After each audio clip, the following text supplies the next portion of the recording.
Ser podcast.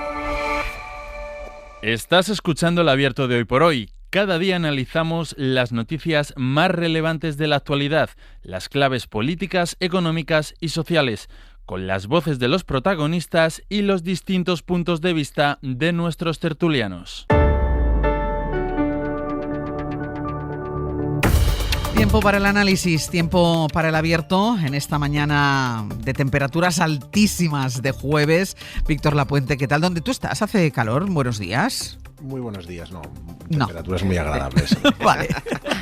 Era para comparar. Demasiado agradables. Demasiado agradables incluso. Bueno, es que aquí ya esta noche ha sido ya una noche complicada, pero bueno, es lo que toca, aunque todavía no estamos en el mes de junio, todavía no estamos en verano. Nacho Corredor, ¿qué tal? Muy buenos días. Muy buenos días. Y Estefanía Molina, muy buenos días. Muy buenos días. Vamos a empezar yéndonos en directo al puerto de La Restinga, en Canarias. Ayer estábamos haciendo este mismo programa y en las televisiones que están aquí puestas para ir siguiendo la actualidad y las imágenes de lo que va sucediendo, vimos prácticamente en directo esa imagen, la estaba dando Televisión Española, esa imagen de un cayuco que estaba tocando el muelle de La Restinga, tocando ya el barco de salvamento, y pasó aquello que temen tanto los equipos de salvamento, que es que cuando los migrantes que van en ese barco ven que ya tienen tan cerca la salvación, tan cerca la posibilidad de abandonar el cayuco, que han llegado al final de ese infierno que supone la travesía, pues se ponen nerviosos, se ponen todos a un lado del barco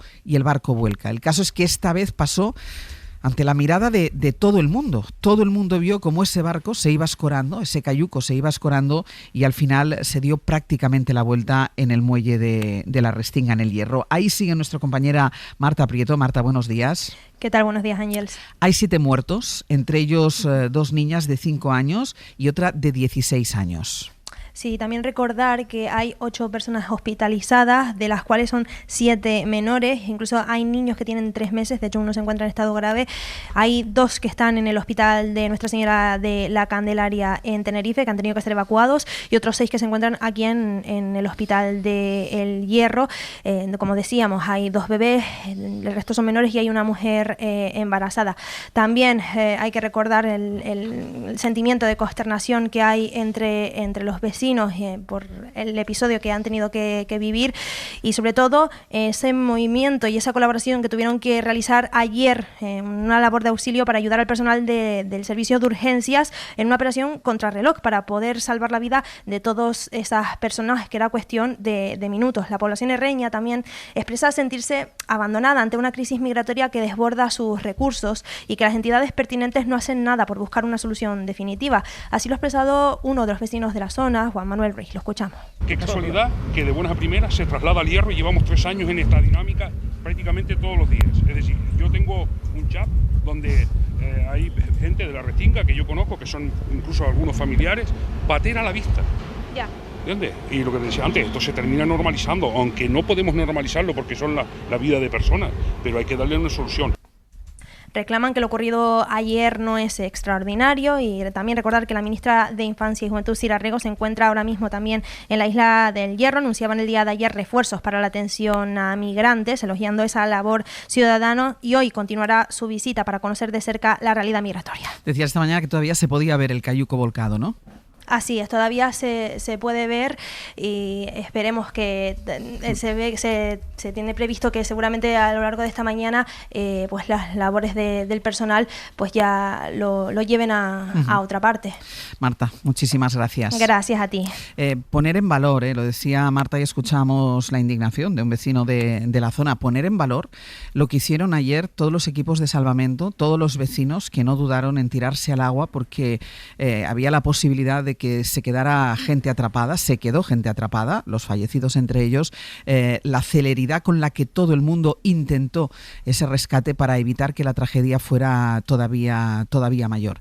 Y claro, yo creo que nadie puede quedar indiferente. Nosotros ayer cuando veíamos estas imágenes que de verdad nos quedamos, no sabíamos cómo iba a acabar aquello, porque parecía el preludio de una enorme tragedia. Yo creo que nadie puede quedar indiferente a esa imagen de esos niños intentando ser rescatados por unos padres o por unos adultos que prácticamente no saben nadar, que se agarraban a los flotadores que les habían tirado desde tierra, en medio de todos aquellos voluntarios, de todos aquellos que se lanzaron al agua para intentar rescatarles. Yo creo que nadie puede quedarse indiferente ante una imagen como esta.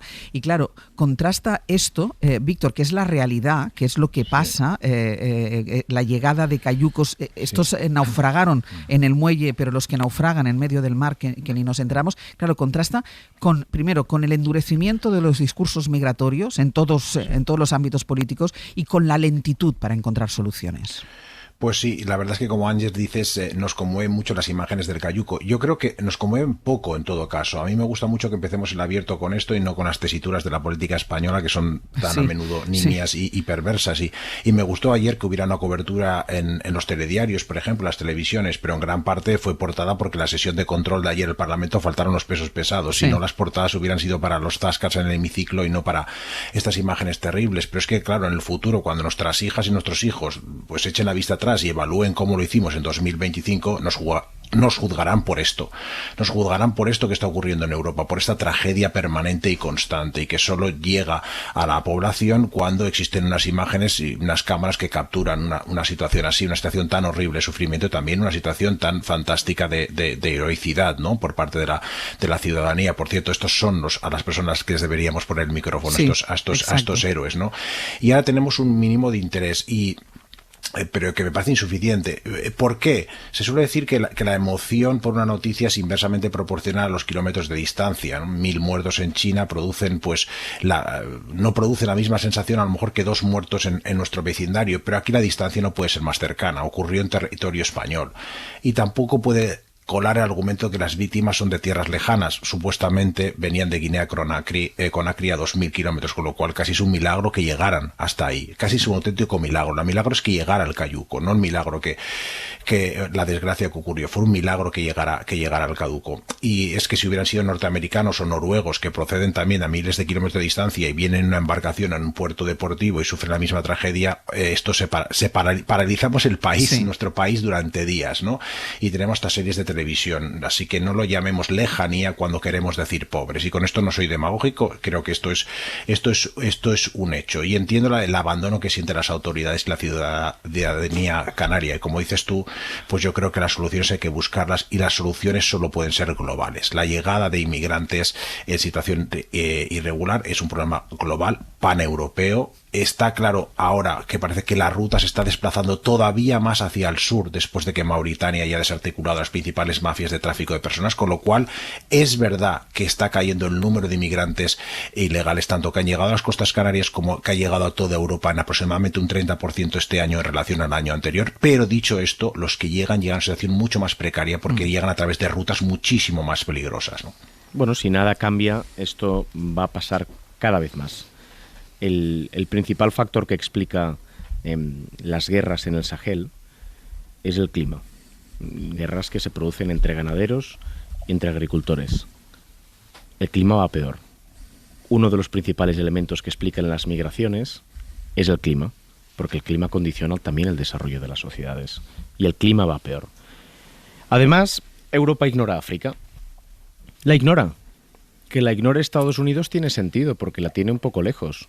Que Europa ignore África cuando varios de sus países, cuando son nuestros vecinos, es hasta suicida. Pero es que Europa, la Unión Europea, ignora a España y le ha delegado la gestión y el control de las fronteras del conjunto de la Unión Europea, de tal manera que España está bastante sola. Mientras, Rusia y China no ignoran a África. Y lo que está pasando no hay que desligarlo de elementos geopolíticos de fondo, porque en el fondo Rusia o China tienen un factor desestabilizador para el conjunto de la Unión Europea cuando tienen la capacidad de modular, impulsar, condicionar los movimientos migratorios. Y el tercer tema es justamente que la migración debe y va a ser el principal factor de la conversación pública nuestra. Pero no para encontrar una solución. Sin migración no va a haber prosperidad en Europa. De hecho, sin migración, España en estos momentos no estaría creciendo económicamente. Y adicionalmente, la migración y la llegada de nuevas personas genera retos en las sociedades a las que llegan. Y parece que solo se habla de migración cuando o hay una catástrofe o hay una situación humanitaria de estas características, o cuando los populismos ponen el foco. Y eso es una inhibición de responsabilidad del conjunto de las instituciones, del conjunto de partidos que deberían tener la capacidad y sobre todo tienen la necesidad de poder anticipar o incluso evitar esa afirmación que hacía al principio de que si nada cambia, esto cada vez va a pasar más. Yo todavía pondría otro elemento, y es cuando los populismos ponen el foco y cuando los no tan populistas o no tan marcadamente populistas se mimetizan con estos populismos. El otro día estuvimos contando nosotros cómo en el Congreso del Partido Popular la ponencia de migración parece ser que va en el sentido de endurecer las medidas para intentar taponar la sangría de votos del Partido Popular hacia la ultraderecha. Sí, de hecho es un clamor en toda Europa y hay un vendaval de una ola de rechazo a la inmigración cuando realmente en el continente europeo tenemos serios problemas para sostener nuestros estados del bienestar si no llegan personas de fuera que tengan hijos, que contribuyan con su esfuerzo a trabajar y a sostener nuestros países. Y tristemente no solo ha llegado a la derecha, sino que vemos también en el Reino Unido, recuerdo un tuit muy polémico del primer ministro Starmer diciendo que allí solo los que hablaran inglés. Bueno, pues si aplicamos esa vara de medir en todos sitios, igual tenemos un problema. El tema es que, bueno, primero de todo, elogiar la humanidad de esas personas. Es decir, yo creo que estamos en un momento donde la deshumanización es lo peor que nos está dejando la polarización y el conflicto político tan encarnizado. Aquí parece que estemos hablando de números, parece que estemos hablando de un otro peligroso y malvado, cuando estamos hablando de gente desesperada que se echa al mar. Y esos vecinos, esas autoridades de salvamento que lo hicieron de buena voluntad y que además existen varios convenios que regulan la asistencia en el mar, en esas características, pues yo creo que demuestra que la empatía todavía se impone frente a los discursos de odio o de rechazo a un diferente, que en muchos casos seríamos cualquiera en esas condiciones. Luego también tenemos el problema aquí en España administrativo, o el problema de cómo gestionamos todo esto. Precisamente ayer hubo una reunión de responsables del Ministerio de Juventud para ver cómo repartimos a esos 16.000 muchachos que han llegado en los últimos tiempos a España ante las comunidades que están saturadas. Canarias, Ceuta, Melilla, Baleares son enclaves que ahora mismo están excediendo sus capacidades, y luego tenemos otras que a lo mejor podrían cubrir más sus plazas, que son Castilla y León, La Mancha y Cantabria. Ahora estamos en un momento donde, después de que saliera adelante con el apoyo de Junts la ley de reparto para los menores migrantes, pues hay comunidades que van a tener que abrir sus plazas y otras que el Estado les va a proporcionar más financiación si están sobresaturadas. Aquí lo que es evidente es que una vez estas personas llegan, o sea, no hay una solución que no sea ayudarlas, acompañarlas, intentar ver cómo lo gestionamos entre todos.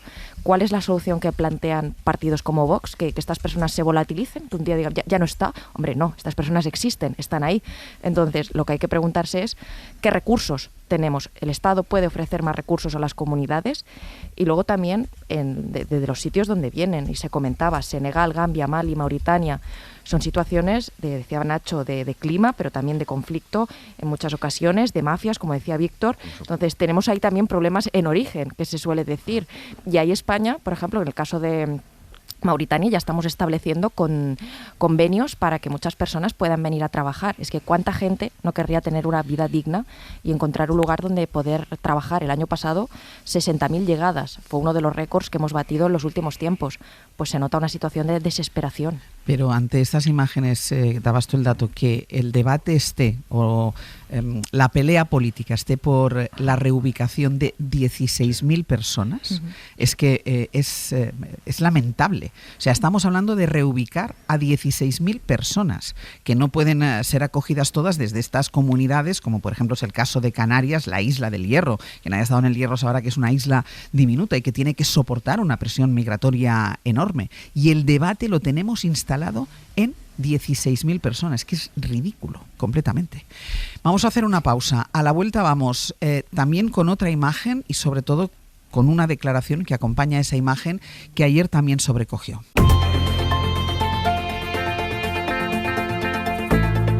El Abierto. Ser podcast. En el abierto, Víctor Lapuente, Nacho Corredor y Estefanía Molina. Les decía que además de esas imágenes de ese cayuco volcado, de ese rescate in extremis de los migrantes que iban a bordo, ayer hubo otra imagen y otro sonido que también nos sobrecogió y que tiene...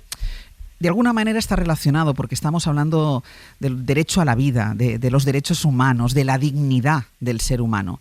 Esta se produjo en el seno del Consejo de Seguridad de Naciones Unidas. Ya saben que estamos acostumbrados a que los discursos en ese foro, sean discursos donde prevalece la diplomacia, que sean más bien asépticos. Pero claro, es que estamos hablando de la masacre del genocidio que está sucediendo en Gaza. Y ayer en el Consejo de Seguridad vimos a un diplomático con más de 30 años de carrera rompiendo a llorar por esa masacre que está haciendo Israel sobre el pueblo de Gaza. Ángel Villascusa, buenos días. Buenos días, sí. Era la impotencia del embajador palestino, del representante palestino, ante la mirada cínica de su homólogo israelí. Fue uno de esos momentos en los que la diplomacia se sale del guión. El Consejo de Seguridad de la ONU estaba discutiendo sobre los últimos ataques israelíes en Gaza y sobre la situación de hambruna a la que se enfrenta ya toda la población de la franja. Riyad Mansour, que es como se llama ese alto diplomático, empezó su intervención agradeciendo a las Naciones Unidas, a sus agencias y al secretario general Antonio Guterres sus esfuerzos para intentar doblegar a Israel para que la ayuda humanitaria llegue a los palestinos. Israel quiere hacer como que permite que entra la ayuda humanitaria, pero al mismo tiempo continúa asegurándose de que la vida en la franja es insostenible. Después, el alto diplomático empezó a relatar crímenes concretos, muertes concretas en los últimos bombardeos israelíes, como el de esa escuela convertida en refugio que dejó más de 30 muertos el lunes. También el caso de la doctora palestina Ala Al-Nayar. Saw her children as they arrived to the hospital. Que vio, cuenta, cómo le llevaron muertos a 9 de sus 10 hijos al hospital donde estaba trabajando. Muertos, incide, con los cuerpos quemados. Un horror que la mente no puede comprender. Ante esta historia y sentado a pocos metros, se ve en las imágenes de las Naciones Unidas al embajador israelí Danny Danon dando un bostezo mientras el diplomático palestino sigue relatando lo que Israel hace en Gaza. Imágenes de las madres acunando los cuerpos inertes de sus hijos, acariciándoles el cabello, hablándoles y pidiéndoles perdón. Y es ahí cuando Mansour, un diplomático, lo decías, con 30 años de carrera, se va rompiendo su voz y se echa a llorar.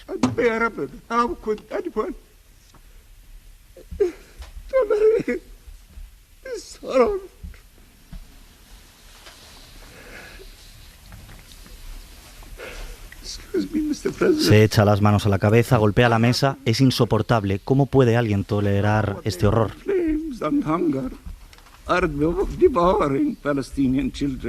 Y termina diciendo: el hambre y las llamas están devorando a nuestros hijos. En lo que va de ofensiva, Ángels, 18.000 niños gazatíes han muerto en la franja. Ángel, gracias. Hasta luego. Escuchábamos esta descripción tremenda del representante palestino ante las Naciones Unidas del horror en Gaza, de las distintas formas que adquiere ese horror, las bombas, los cuerpos, el hambre. Y ya sabíamos, porque se lo estamos contando desde hace semanas, que en la franja la gente, los niños sobre todo, se están muriendo de hambre. Pero estos días estamos viendo unas imágenes que reflejan otra forma de crueldad, y es el mecanismo que ha elegido Israel para permitir el reparto de alimentos. Pablo Morán, buenos días. Hola de nuevo, Ángels. Ya no reparte estos alimentos la ONU, lo hace una empresa de Estados Unidos, y el primer día vimos una especie de jaulas en las que encerraban a la población. Ayer el sistema cambió por el caos del primer día, pero el caos se reprodujo a pesar de ese cambio de sistema.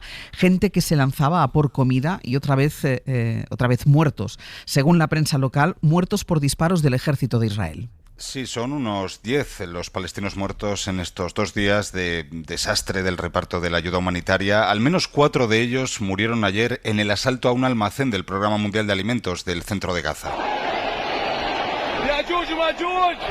Algunos murieron aplastados por la marabunta que invadió este espacio de la agencia de la ONU como muestra de la desesperación que sigue generando el hambre en Gaza y también la falta de suministros, Ángels. Yo creo que debemos recordar que antes del bloqueo israelí entraban en la franja 500 camiones al día. Ahora apenas estamos viendo cómo se permite la entrada de un centenar diario y con todas las dificultades que estamos observando para el reparto de esos suministros, y que Israel quiere cambiar todo ese sistema por una ONG sin experiencia sobre el terreno gazatí. Por eso Naciones Unidas no avala ese procedimiento y ese nuevo sistema que quiere impulsar o que está impulsando ya el gobierno israelí. La presión internacional aumenta, eleva el tono, aunque de momento sin decisiones firmes. La alta representante de Política Exterior de Europa, Kaja Kallas, denunció ayer la utilización de la ayuda humanitaria como arma de guerra por parte de Israel. Las calles de Tel Aviv también fueron anoche testigo de nuevo de la presión interna a Netanyahu. Miles de personas se unieron a una marcha para reclamar el fin del asedio que permita la liberación de los rehenes. Esa marcha acabó en disturbios con 62 detenidos, al menos 62 detenidos, pero el sector ultra del gobierno israelí sigue firme. El ministro Bezalel Smotrich ha asegurado que va a bloquear cualquier acuerdo con Hamás para un alto el fuego. Lo dice después de que el enviado de Trump afirmara que tiene buenos presentimientos en torno a las conversaciones.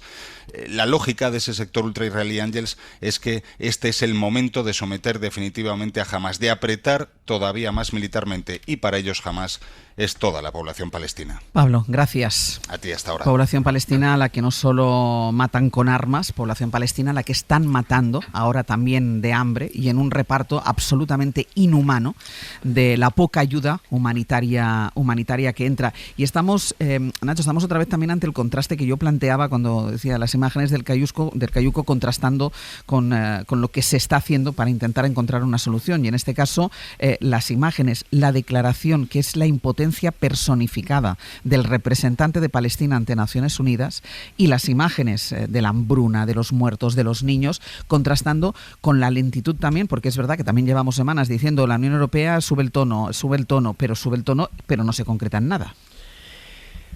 Hay muchas cosas que pasan a nuestro alrededor y que han pasado a lo largo de la historia, que vistas con la perspectiva del tiempo señalan los errores cometidos. Lo que pasa es que aquí no hace falta perspectiva temporal.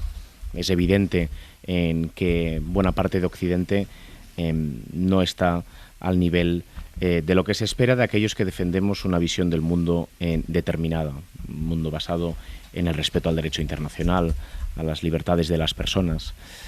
Y aquí yo sí que quiero que nos detengamos un momento en destacar cómo la posición de España en relación a este tema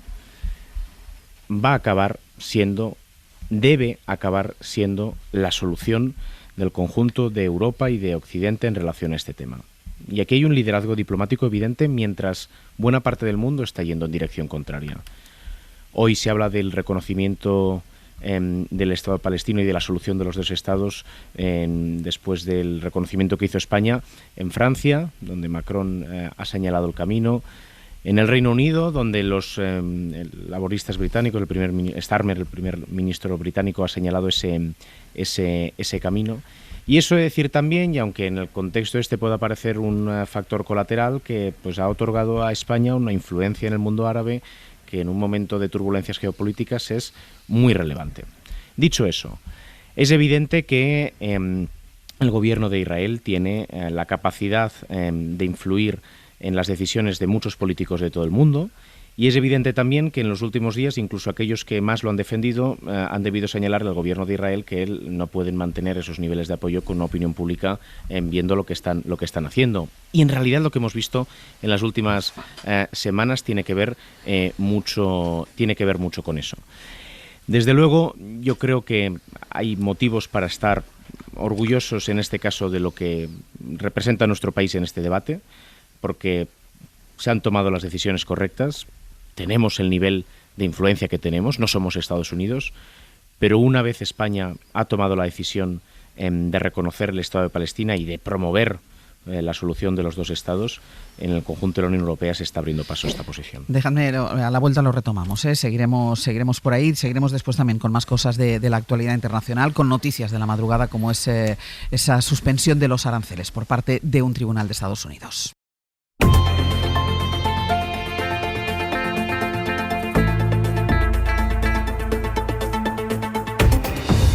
En el Abierto Víctor Lapuente, Nacho Corredor y Estefanía Molina. Estábamos hablando de la situación en Gaza después de haber escuchado ahí esa tremenda intervención del representante palestino ante Naciones Unidas, con esa descripción que provocó su propio llanto de cómo está siendo la situación de los cadáveres de los niños, de las madres junto a ellos, y después esas imágenes que son también tremendas de ese reparto de comida, que ya saben que Israel ha impedido que sea Naciones Unidas quien se haga cargo de ellos, sino que es una especie de ONG de Estados Unidos que está utilizando unos métodos, vamos a decir, que nada humanitarios, claro, y todo ello nos está llevando, y tú decías antes, Víctor, cuando hablábamos de migración, decías, nuestros hijos preguntarán, ¿no? ¿Qué hicimos? ¿Qué pasaba? ¿Por qué pasaban estas cosas? Bueno, en el tema de Gaza, yo creo que también, cuando se vea con perspectiva, se preguntará qué hizo la gente, qué hizo la comunidad internacional, qué hicimos todos. Sí, y además justo precisamente estos días se está celebrando el 80 aniversario del fin de la Segunda Guerra Mundial, y en muchos países europeos, no tanto en España, curiosamente, hay muchos reportajes, documentales y discusión sobre qué no hicieron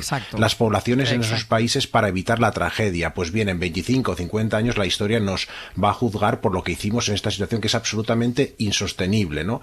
Es el conflicto más mortal para niños y niñas de la historia reciente del mundo, según UNICEF, no según Hamas, no según una parte, ¿no? Desde el alto al fuego, más de 1.300 niños han sido asesinados y más de 3.700 heridos. En total tenemos a 17.000 niños muertos y 34.000 heridos, 1 de cada 20 en la franja. Y si no hay un cambio de rumbo, como comentabais, la situación solo puede empeorar con el actual sistema de suministro de alimentos, que es claramente insuficiente en el volumen de la ayuda. Apenas entran 60 camiones al día cuando durante la tregua entraban 600 camiones. Esto nos puede dar una perspectiva de lo que se necesita. Y además, pues como habéis comentado también, hay muy pocos puntos de distribución de la comida, y además no se cumplen las garantías mínimas de seguridad con esta nueva empresa americana, con estos mercenarios también custodiando la ayuda, etcétera, ¿no? Y es verdad, como comentaba antes Nacho, me pareció muy interesante lo que ha dicho, que España está un paso por delante, liderando el esfuerzo internacional en la crítica a Israel. Y yo creo que podemos criticar a este gobierno en mil cosas, lo vamos a hacer en un momento seguramente, pero recordemos que el primer líder democrático en criticar abiertamente la masacre en Gaza fue Sánchez en noviembre de 2023, cuando frente a la puerta de Rafah puso el grito al cielo contra la campaña israelí. Si otros líderes internacionales hubieran sido tan rápidos, quizás nos podríamos haber ahorrado mucho dolor. En palabras, como mínimo, España ha liderado. Vamos a ver sin acciones. Ahora aparecen acciones. El primero que está tomando el liderazgo es Keir Starmer en el Reino Unido, que están planteándose muy seriamente aplicar sanciones contra 2 ministros israelíes. Esto sería un paso, yo creo que mayúsculo, de las palabras a los hechos, pero en todo caso yo creo que hay que defender la visión española, hay que sentirse orgullosos dentro de la tragedia, y también hay que pensar que Netanyahu cada vez está pues más solo. A nivel nacional hay un descontento creciente en las calles con las manifestaciones, pero también la intelectualidad y voces políticas de izquierdas llevan desde el primer día, pero también de centro, incluso de la derecha, ¿no? Tenemos un político de centro como Ehud Olmert que escribió hace pocos días: lo que estamos haciendo ahora en Gaza es una guerra de exterminio. Utilizaba estas palabras. Sí, Israel está cometiendo crímenes de guerra, asesinatos indiscriminados, ilimitados, crueles y criminales de civiles. Yo creo que esto es suficiente para dar una muestra de una creciente oposición dentro del país, que se tiene que seguramente apoyar en la comunidad internacional, y es fundamental el trabajo de la administración norteamericana en este caso. Claro, es que eso que tú dices al final me parece muy importante, que esa contestación interna, que es verdad que cada vez parece más ruidosa y más creciente, sería fundamental que se vieran acompañados por la acción de la comunidad internacional, porque eso de alguna manera les reforzaría, les daría más credibilidad, más posibilidades. Sí, exactamente. Hablaba Víctor del tema de las sanciones. Bueno, es que llega un punto que en un mundo, en una situación donde los cauces pacíficos de diálogo diplomáticos no están funcionando, no entran razones Netanyahu, pues lo que puede hacer el resto de la comunidad internacional es las medidas de coerción, de presionar. ¿Qué podemos hacer? El embargo de armas. Ahora mismo tenemos al ministro Álvarez haciendo una ronda intentando convencer a otros países de que nos plantemos de forma coordinada. En nuestro Parlamento se dio luz verde a una legislación, pero todo es muy lento. Ese también es otro de los problemas que tenemos. Cualquier medida que queramos tomar para mostrar nuestro rechazo o intentar aportar nuestro granito de arena que esto pare, pues tarda muchísimo. Y ahí tiene sentido estas lágrimas, esta tristeza del diplomático que veíamos, porque al final una persona que se ha dedicado toda su vida a trabajar en mecanismos internacionales multilaterales ve que ya ni siquiera eso sirve para parar esta tragedia. Una persona que lleva 30 años de profesión asume, ya solo le queda lo más humano, que es mostrar su sentimiento, que no hay forma de parar esto. Sí que la hay. Claro que la hay. Yo creo que al final, si todos los países se esfuerzan a su manera, se podrá hacer algo. Y luego hay algo que es descorazonador, y ahí sería importante también apelar a las voces de la derecha en este país. Esto de las jaulas, estas jaulas que hemos visto, donde están las personas ahí hacinadas con un padecimiento increíble, esperando su comida, desesperados, esto es completamente inhumano. O sea, yo creo que hay algo en el ser humano que es tu dignidad, que es un valor, además un valor cristiano, y esto es muy importante. La derecha, PP y Vox, buena parte de su electorado, como también lo hay la izquierda, obviamente no entiende esto de ideologías, están los valores de la dignidad del ser humano, los valores católicos. Tanto es así que la propia Conferencia Episcopal se ha pronunciado sobre este tema. Defendiendo el embargo de armas. Efectivamente, diciendo que quien no respete el derecho humanitario, pues hay que aplicarle una serie de correctivos o de sanciones o de imposiciones. Entonces, hemos llegado a un punto donde esto ya no es un conflicto político, como algunos lo quieren tamizar. Si esto es una guerra contra el terrorismo, ¿qué sentido tiene el bloqueo de la ayuda humanitaria? Esto es una pregunta que habría que hacer.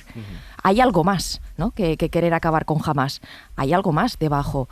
Se aprecia una voluntad también encarnizada contra la población palestina. Es decir, si esto es una guerra contra Hamás, repito, el tema de bloquear la ayuda humanitaria, de las jaulas, estos métodos rocambolescos que atacan a la dignidad de un ser humano y que no podemos olvidar, esa imagen es potente. ¿Qué sentido tiene todo esto? Entonces, creo que hay que empezar ya a llamar las cosas por su nombre y a plantarse, porque si no, parece como que aquí se van haciendo discursos, hemos montado una cumbre, hemos hablado de este tema, bueno, pero la vida sigue. No, la vida no sigue.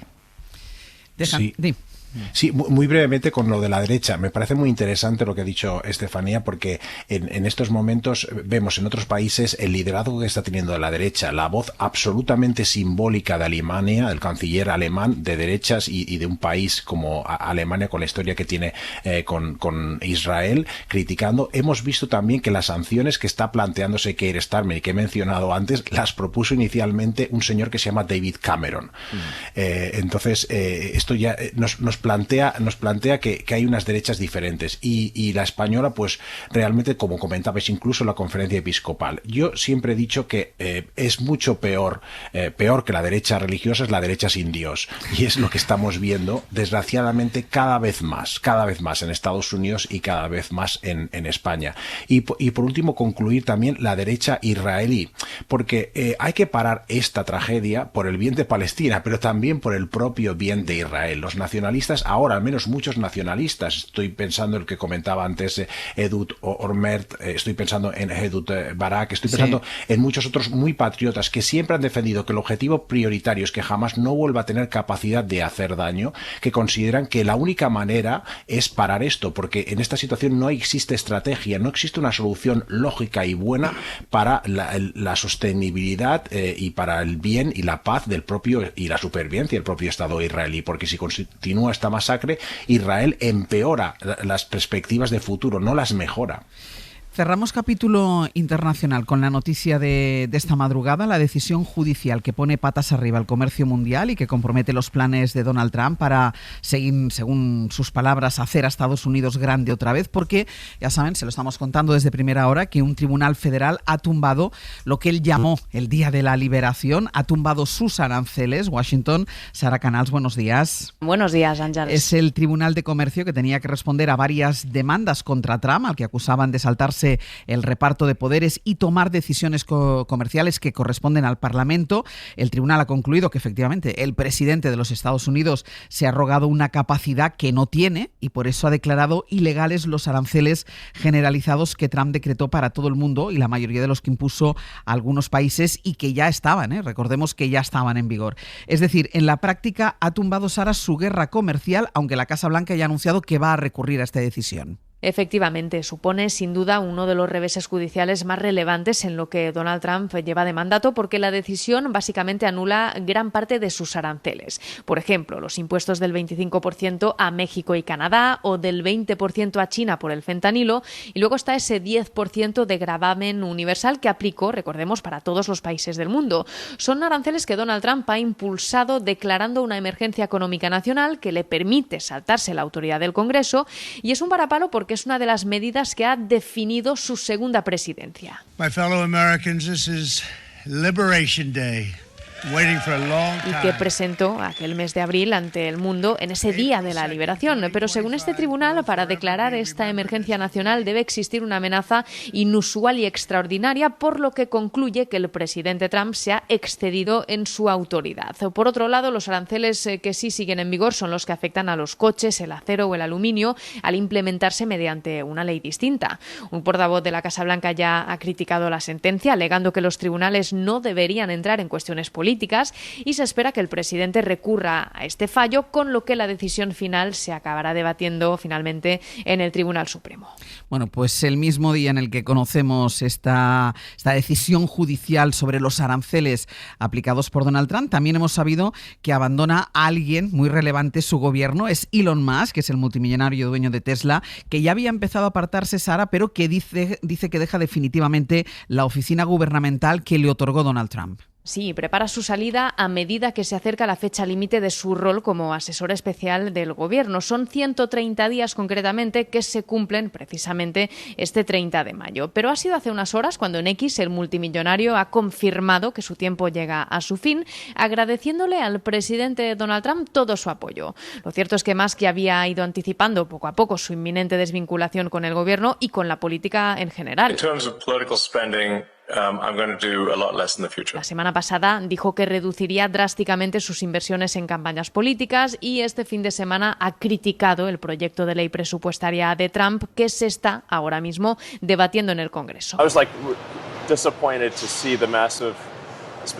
Decía sentirse decepcionado porque cree que socava el trabajo que está haciendo su Departamento de Eficiencia Gubernamental. Sin embargo, el presidente Trump, por su parte, siempre le ha defendido públicamente y le ha incluido, lo hemos visto desde el primer día, en su círculo más íntimo. Ha participado en reuniones de gabinete o le ha permitido incluso que lleve a su hijo de 4 años al despacho Oval.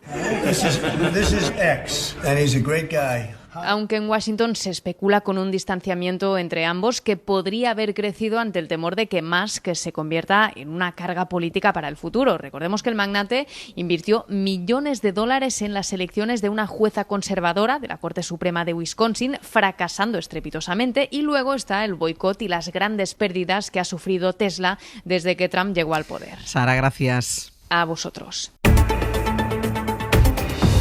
En el Abierto, Víctor Lapuente, Nacho Corredor y Estefanía Molina. Agradecía en el arranque del Abierto, Víctor Lapuente, que empezáramos precisamente con la tragedia en la Restinga, con ese naufragio de ese cayuco. Decía, ya luego ya nos tocará abordar las cuestiones de la política nacional, que cada vez es menos política, por llamarlo de alguna manera. Y es que ahora todo el debate político está atravesado por las últimas filtraciones que se han conocido, en la que aparece una militante del Partido Socialista ofreciendo cosas a cambio de conseguir información de la UCO para poder cargarse al mando de la UCO. Bueno, el hecho es que el Partido Socialista, que se desvincula de esta mujer, de Leire Díez, dicen que no trabaja para ella, que sí que es militante, pero que no tiene ninguna función dentro del partido. El hecho es que el PSOE de momento lo que hace es abrir un expediente informativo a ella, a la que las informaciones publicadas estos días la señalan como la protagonista de esas extrañas operaciones en las que intenta intercambiar influencia por información. Guillermo Lerma, buenos días. Hola de nuevo, Ángels. El PSOE decía ayer, antes de la publicación de las novedades de hoy, que nunca envió a estas personas a hacer nada de lo que dicen en esas conversaciones, y defendía abrir un expediente informativo a Leire Díez sin tomar por ahora ninguna medida cautelar, sin, por ejemplo, suspenderla de militancia. Sí, porque dice el PSOE en ese comunicado que remitió ayer a los medios que sus militantes tienen deberes pero también derechos, y es así como explican que no se adopte ninguna medida cautelar por ahora contra una persona que siguen considerando una militante de base más. En eso ponía el acento el secretario de organización, Santos Cerdán. Con un solo brazo no tengo para tantas manos derechas. Leire es una militante y nada tiene que ver con Ferraz ni con organización. Restan importancia al hecho de que hasta el año pasado ocupara un puesto en la dirección de Correos y antes otro en comunicación de una empresa pública. Los socialistas insisten en que Leire Díez no es ni una emisaria del partido ni una persona con influencia en la dirección federal. El partido le abre expedientes, inicia así un proceso de investigación para decidir si algo de lo publicado merece alguna medida disciplinaria, un paso que la dirección da después de muchas horas de revuelo interno. Ayer voces como las de Pachi López o la de la presidenta del partido, Cristina Narbona, no ocultaban la incomodidad por las palabras de Leire Díez, prometiendo beneficios judiciales a cambio de información comprometedora para la UCO. Eneco Andueza es el secretario general de los socialistas vascos. Si hay indicios, hay pruebas, hay acciones que efectivamente no están de acuerdo con lo que dictaminan nuestros estatutos, pues evidentemente tendrán que aplicarle medidas disciplinarias como se le han aplicado a otros, ¿no? Pero quien iba más allá en esa crítica era el castellano-manchego Emiliano García Paje. Yo creo que hay que tomar medidas internas, pero es que creo que incluso hay que empezar a pensar si no es necesario acciones legales.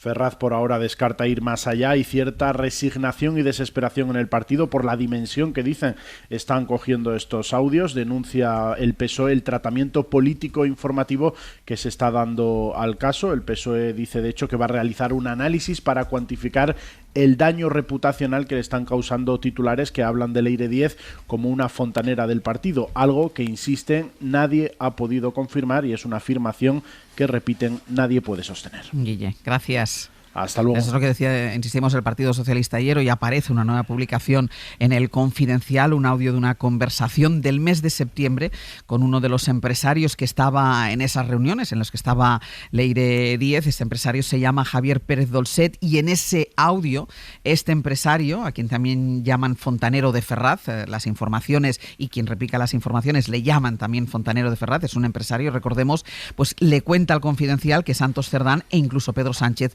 conocían todas estas maniobras. Claro, con todo esto, el Partido Popular se está frotando las manos y está intentando abrir ahí una vía más para el desgaste de Pedro Sánchez.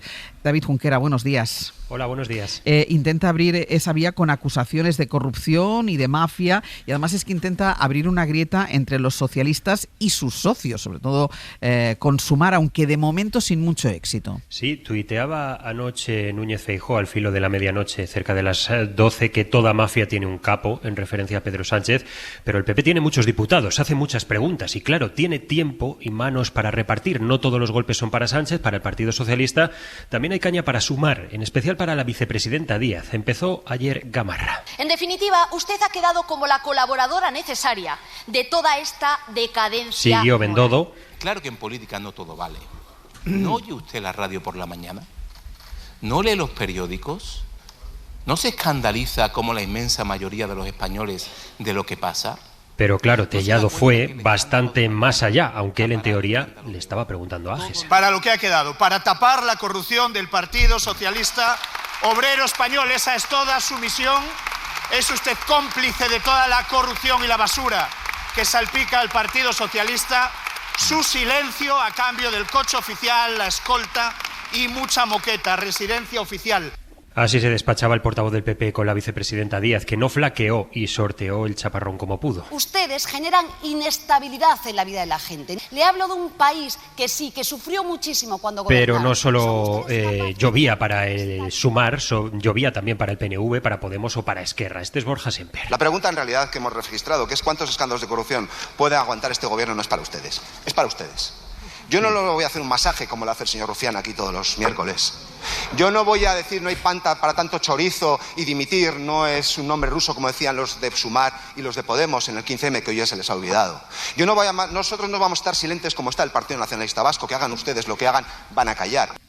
A pesar de todo esto, el PP, no obstante, sabe que poco puede hacer para disolver la amalgama de partidos que permitió la investidura, más allá de algún rasguño demoscópico. Rufián, por ejemplo, bromeaba en los pasillos. Lo que me dice mi intuición es que el PSOE está cercado y es caza mayor. Veremos qué pasa. El PNV sigue guardando silencio y solo una parte de Izquierda Unida sugiere hacer algo. Este es Enrique Santiago. Responde, evidentemente, esta señora no forma parte del gobierno. Yo, si hubiera ocurrido en mi partido, yo sé lo que haría. Pero de momento, como decimos, poco sismo provocan los meneos del PP, que asume que no va a haber cambios, porque nadie, salvo la derecha, quiere elecciones. Bromean desde Génova. Poco se puede hacer porque Yolanda Díaz es más socialista que los ministros con carné del PSOE. Junquera, gracias. A vosotros. Claro, es que no deja de llamar la atención, Víctor, que el Partido Socialista se desvincula de Leire Díez, de todo lo que ha pasado en esas reuniones, de esos audios, ella actuaba por cuenta propia, se abre un expediente informativo, pero no se toma ninguna medida más. Ya, la verdad es que yo no sé si los partidos en España tienen fontaneros, pero claramente sí tienen chapuzas. Esta es la conclusión a la que podemos llegar después de tantos casos del Partido Popular o del Partido Socialista. Son casos todos muy chuscos, porque lo que ocurre entre bambalinas, por decirlo de una manera, digamos, decorosa, o en las cloacas de los partidos, por decirlo de la manera más convencional, es auténticamente chapucero.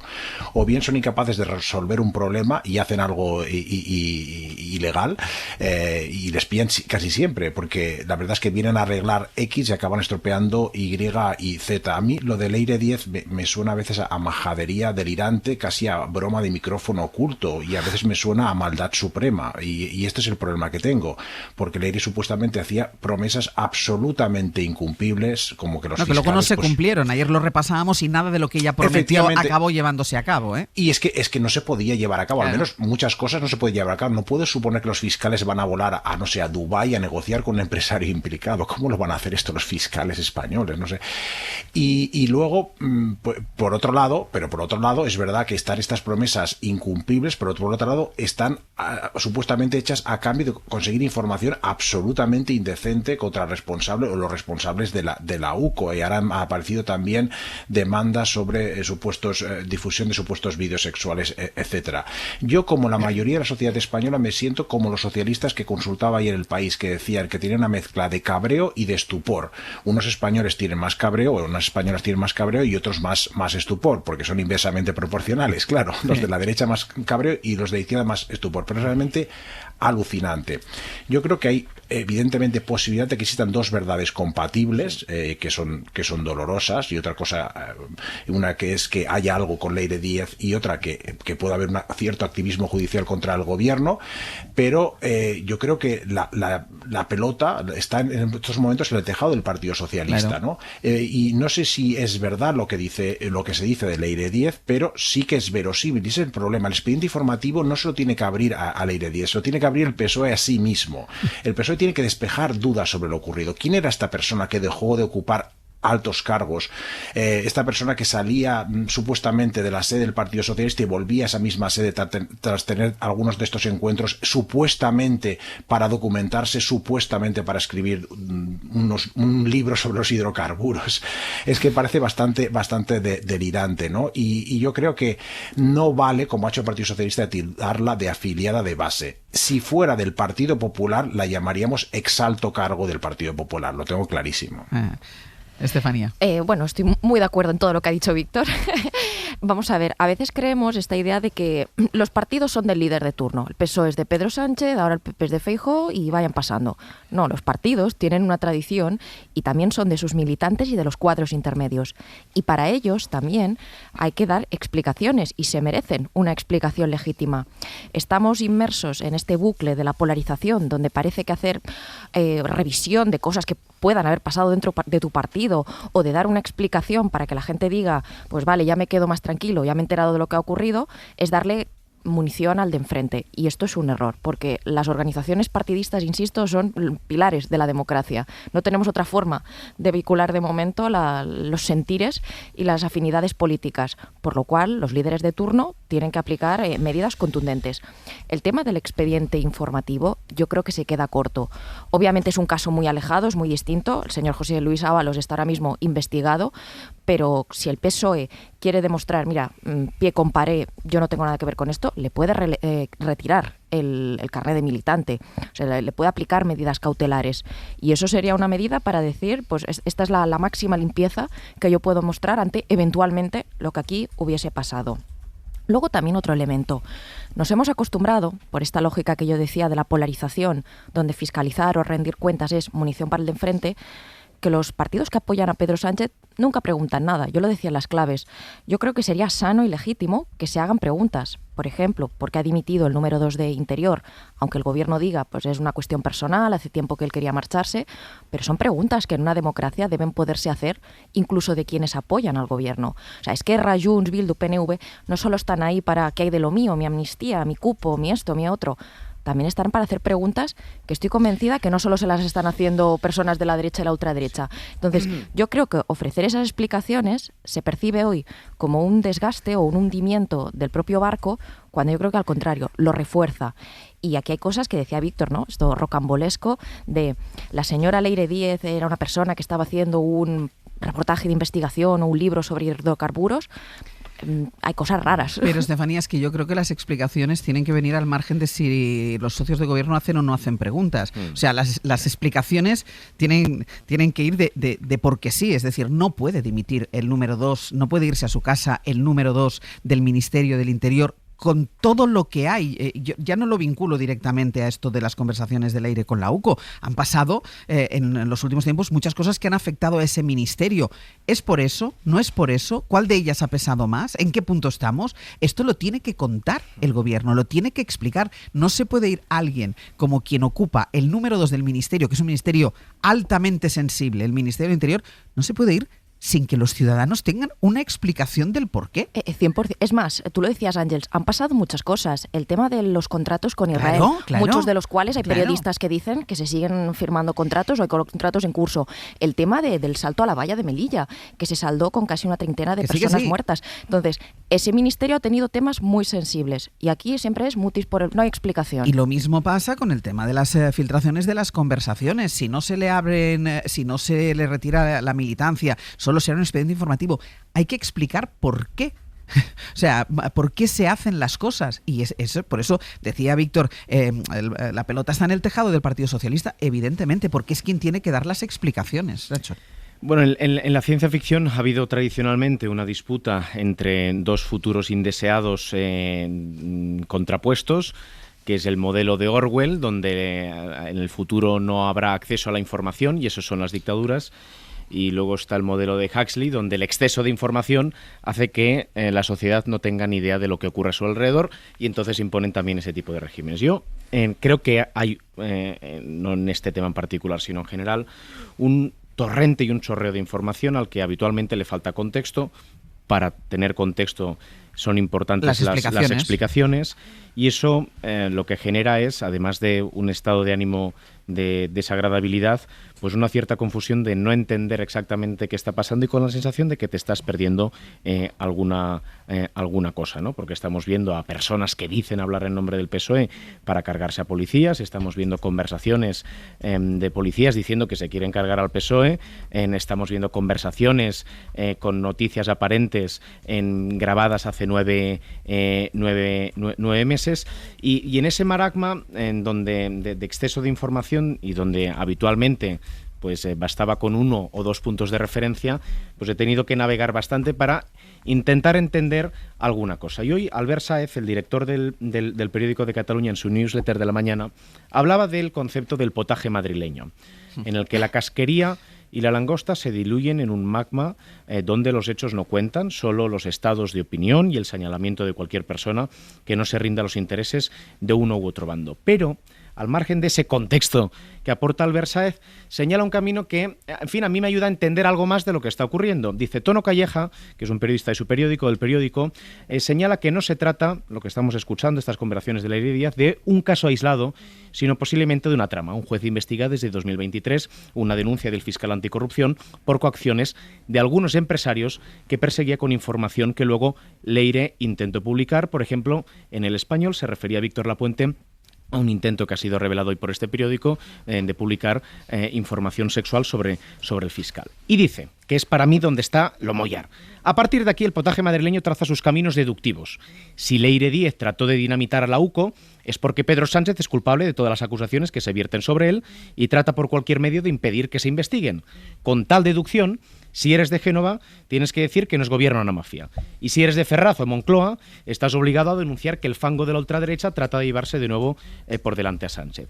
Si tomaran caminos inductivos igual se les ocurría pensar que alguien, Ábalos, lleva unos días poniendo cargas de dinamita en las estructuras que permitieron a Sánchez hacerse con el control del PSOE contra pronóstico y sin que todo fuera tan idílico como el relato del hombre con mochila en un Peugeot. Y algunos elementos de esas estructuras tenían interconexiones con las llamadas cloacas del Estado que ahora se sienten amenazadas por la estrategia de defensa de Ábalos. Y concluye, en fin, lo inductivo siempre trae mejores hallazgos que lo deductivo, pero tiene menos glamour. Y esa es la única conclusión que en estos momentos, a esta hora, con esta información, con este contexto, con esta ausencia de explicaciones, me parece el camino más inductivo para poder entender qué es lo que está ocurriendo en estos momentos. Estefanía. No, sí, insistir en esto, que a fin de cuentas estamos hablando de cosas, de filtraciones que a cualquier persona se echa las manos a la cabeza. Para empezar, el Gobierno yo creo que tiene una obligación de dar una explicación. Esto que hemos optado ahora mismo de no todo es fango, todo bulo, adiós. La gente, yo creo que hay veces donde hay cosas que son surrealistas, ya que lo hemos comentado, estos WhatsApps que se llamaba pájara una, no sé qué, que parecían más infantiles que otra cosa, eso era ruido, eso no era importante. Esto que ha salido ahora, sí, en tanto en cuanto estamos hablando de instituciones muy importantes de este país, la UCO, estamos hablando de un partido como el Partido Socialista, pues alguien tiene que salir y decir, pues mire, le vamos a dar una explicación o nos desvinculamos de esto y retiramos el carné a Leire Díez porque el Partido Socialista no tiene nada que ver con estas historias. Y así es como tienen que funcionar los mecanismos. La cosa tiene que ser expeditiva. Yo creo que Page ahí, cuando él habla, representa a mucha gente del PSOE que el partido, insisto, es un partido de sus militantes y que quieren entender. Entonces, no podemos entender, no podemos pensar que la polarización solo sirve para apretar las filas. La polarización también está causando estragos que nunca se fiscaliza nada. Creo que es de lo peor que nos ha dejado la polarización, que ya nunca nadie pide explicaciones de nada porque esto es munición para el de enfrente. Claro, y después sorprende, porque Víctor, tú decías, quien tiene que responder es el Partido Socialista o es el Gobierno, sorprende que ante este cerco, porque es verdad que tiene muchos frentes abiertos, algunos sin ningún tipo de pruebas, algunas investigaciones que no van a ningún sitio, pero es verdad que hay todo un movimiento, quien puede hacer que haga, que está acercando al Gobierno, que sorprende que ante esto el Partido Socialista, el presidente del Gobierno, no tenga una estrategia de respuesta, más allá de igualar todos los casos y decir que todo es fango. Sí, es que si no habla el PSOE y si no habla el Gobierno, hablarán los demás. Si claro, no se contrapone una narrativa, un relato, solo oiremos los ecos del relato que se están montando en los medios. Por cierto, un relato parcialmente construido sobre especulaciones, sí, pero también sobre datos e indicaciones muy preocupantes. Ha habido, y esto es reconocido por destacados varones socialistas, y no solo los díscolos como García Page, sí, ¿no?, sino como Eneko Andueza, por ejemplo, el País Vasco también. Existe una pregunta legítima de mucha gente de si existe una unidad de acoso contra jueces, fiscales y policías en Ferraz, una unidad donde trabajaría como miembro itinerante Leire Díez. Pues existe esa imagen que se está construyendo desde la derecha y se están aportando pruebas. Es verdad lo que decía Nacho de que existe una especie de potaje en la interpretación por parte de algunas personas en la derecha y en la ultraderecha, utilizando la expresión favorita del Gobierno. Pero ¿quién ha puesto los ingredientes en ese potaje? Los ha puesto el Partido Socialista, los han puesto afiliados hasta hoy, afiliados de base hasta hoy como Leire Díez, afiliados hasta, y socialistas de pro hasta ayer, como el propio Ábalos, que también ha hecho filtraciones, o hasta anteayer personas muy cercanas al Partido Socialista como Víctor de Aldama. Entonces yo creo que evidentemente tiene que hablar el Partido Socialista, que existen muchas preguntas, ¿no? Es decir, y en relación a Leire Díez, o sea, ha sido una persona que ha sido responsable de comunicación en un par de empresas públicas, luego lo deja y se pone a escribir un libro como periodista. Pues necesitamos que nos lo expliquen, ¿no? Necesitamos saber qué hacía esta persona, por qué ocupó estos altos cargos, por qué dejó de ocuparlos, ¿no? Y esto realmente me preocupa por lo que nos habla del síntoma de problemas que podemos tener en España, pero también por la propia viabilidad del PSOE, principal partido de centro izquierda, que se puede ver muy dañada por esto, porque recordemos que se llegó al poder precisamente con la idea y con la justificación de que vamos a luchar contra la corrupción supuestamente sistemática que existía el Partido Popular y ahora pues está reproduciendo lo contrario. ¿Puede ser venganza? Bien, algunos españoles pueden pensar que es venganza por parte del Partido Popular, pero es que las pruebas se acumulan, existe muchísimo humo y existen muchas cosas que incluso los propios implicados admiten que son ciertas, ¿no?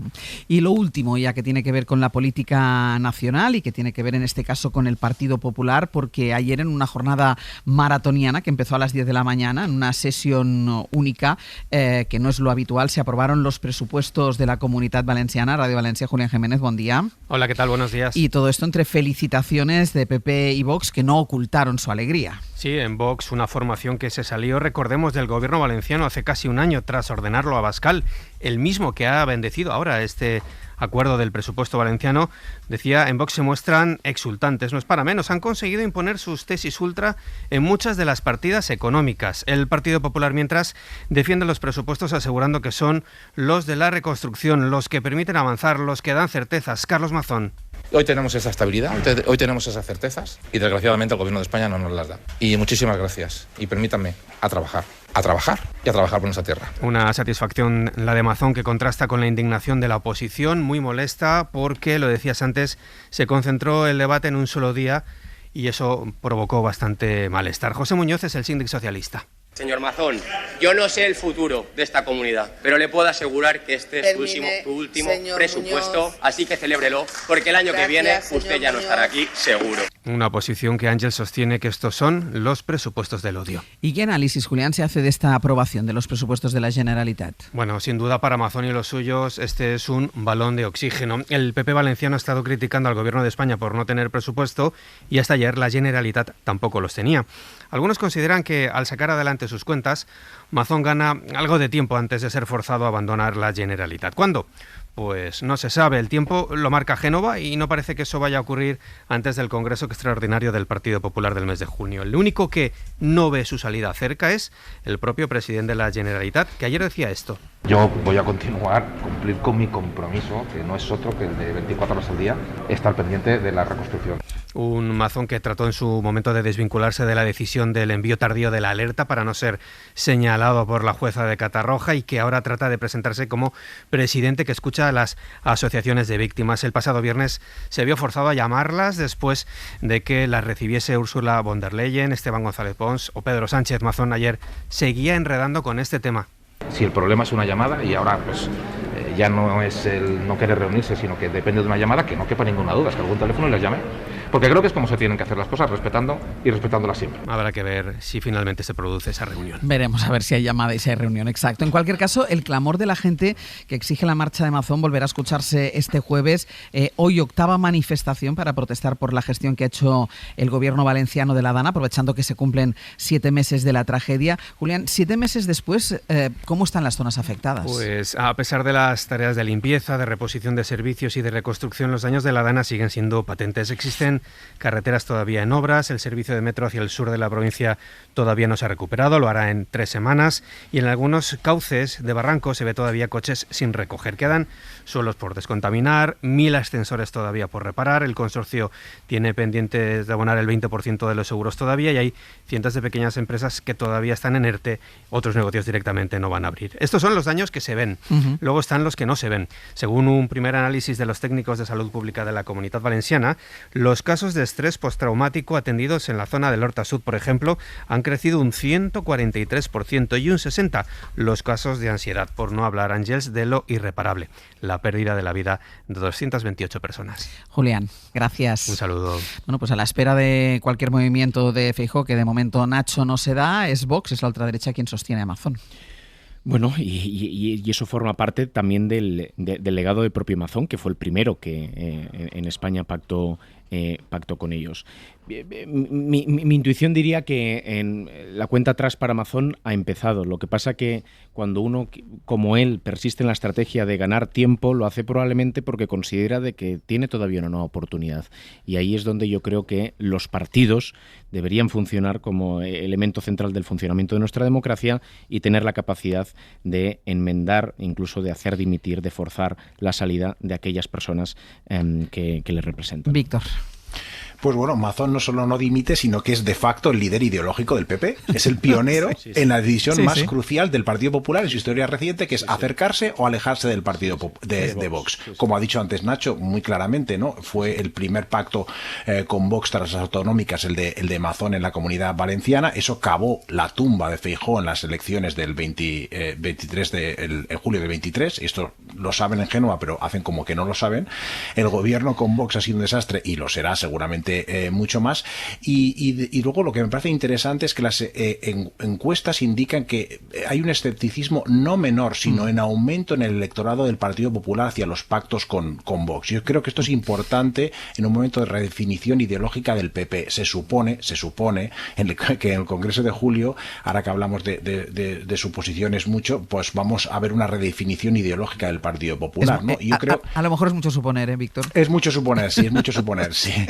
Y está claro que, bueno, por ejemplo, según Metroscopia, la mayoría de los votantes del PP, el 70%, prefiere que tras el Congreso de julio su partido opte por una estrategia de centro. Pero, sin embargo, solo un 23% desea una inclinación hacia la derecha, hacia Vox. Y esto es lo que estamos viendo en estos momentos. Y muy en particular, en el Partido Popular no deberían fijarse tanto en el votante general del Partido Popular, sino en los votantes descontentos, que son unas bolsas muy importantes. Y entre esos votantes descontentos todavía hay un mayor número de personas que está en contra del pacto con Vox, pero sin embargo Mazón está haciendo lo contrario. O sea, es absolutamente delirante. Déjame 30 segundos para Estefanía.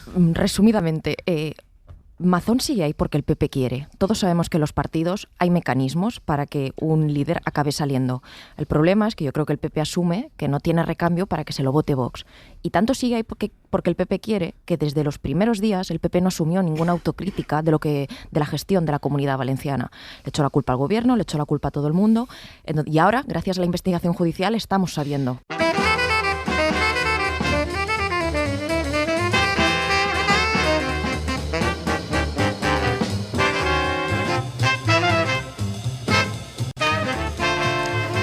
Pues vamos a ir terminando este abierto. Sergio Castro, Nausle, buenos días. Muy buenas. A ver, contadnos, ¿qué vamos a hacer? Bueno, yo no sé si los ministros en general se ganan bien el sueldo, lo pregunto, no lo afirmo. Los nuestros, Jaime García Cantero y Nuño Domínguez, sí. En el Ministerio de Ciencia y Tecnología, que es lo que nos va a ocupar en breve, hablaremos por una parte de nuestra pareja favorita, de Donald Trump y su obsesión ahora con Harvard y su intento de prohibir la matrícula a alumnos extranjeros, y del que ya no es tan amigo de él, de Elon Musk, que ha estallado ¿Ya no son amiguitos? Ya parece ser que no tanto. Que ha estallado su 9º cohete al poco de despegar. No está entre los candidatos a darle el chupinazo en San Fermín, que también podría. Luego otros conceptos como el calor, el tabaco, el envejecimiento, y si aprovechando la popularidad de José Luis Huertas, más conocido como Alcasec, el concepto de hacker conocido ha dejado de ser un oxímoron. Vale, muy bien. Hoy cuántas cosas, yo no sé si va a dar tiempo. No va a dar tiempo. Vale. Bueno, lo intentaremos. Venga. Y además te tiene que dar tiempo también a ti para... Hoy has dicho que has pasado calor. He pasado calor esta noche ya. Venga, pues a las 10:30 vas a estar en... tú también, ¿no, Nacho? Sí, pero tú despertándote ¿a qué hora te despiertas tú? Si a las 4. No te da tiempo a que te dé calor. Sí, porque me acuesto muy pronto. Hay también calor a esas horas. Claro. Ya está a las 2 de la puesto. mañana me cuesta. Sí. Pero a las 10:30 de la mañana vas a estar en Murcia y esto te va a parecer una tontería porque allí superarán hoy quizá los 35 grados. Si no voy. Bueno, tienes que ir y cuando vayas a encontrarte con alguien en una terraza, si te dicen contraseña, tú tienes que decir, atención, saca los cuernos al sol. Saca los cuernos al sol. Acuérdate que luego, si no, no hay entrevista. No se va a acordar. Bueno, después tenemos clase de Lola Pons. Estamos acabando el mes, tocan latigazos, los usos y sobre todo abusos de expresiones que hemos utilizado mal en este mes de mayo. Y también viene con el látigo Javier Ocaña, porque ha visto la última película de Wes Anderson, La trama fenicia. Y no le ha gustado. Y es que Wes que mucho color y poca chicha. Vale. No le ha gustado. Y también nos hablará de Saturday Night, que es una película que está en plataformas y podemos disfrutar. Muy bien. Vamos a acabar el programa con Al Dente, con la gran Ainhoa. Hoy toca marinar con lácteos. Vamos a aprender sastre, a hacerlo con suero de leche o con yogur y de hacerlo bien y con éxito. Que nos lo podamos comer después. No se me va a dar bien eso. Marinar es algo fácil. Tú pones todo de cosas y lo mezclas. Bueno, pues no se me va a dar bien. Bueno, vale. Si quieres, pues te digo menos lo contrario, mal que estoy yo al frente de la sección, porque si no... Bueno, la sección es teórica, ¿eh? Víctor, práctica no se hace nunca aquí. Algún día sí, que hemos hecho catas. No, pero no ¿Cómo se nota que no escuchas? ¿Cómo se nota? Pero tú no has cocinado nada aquí. Hombre, porque no hay fuego aquí, no tenemos fogones. Bueno, fuego sí que hay, ¿eh? Víctor Lapuente, Nacho Corredor, Estefanía Molina. Hasta la semana que viene. Madre. Adiós. Adiós. Para no perderte ningún episodio, síguenos en la aplicación o la web de la SER, Podium Podcast o tu plataforma de audio favorita.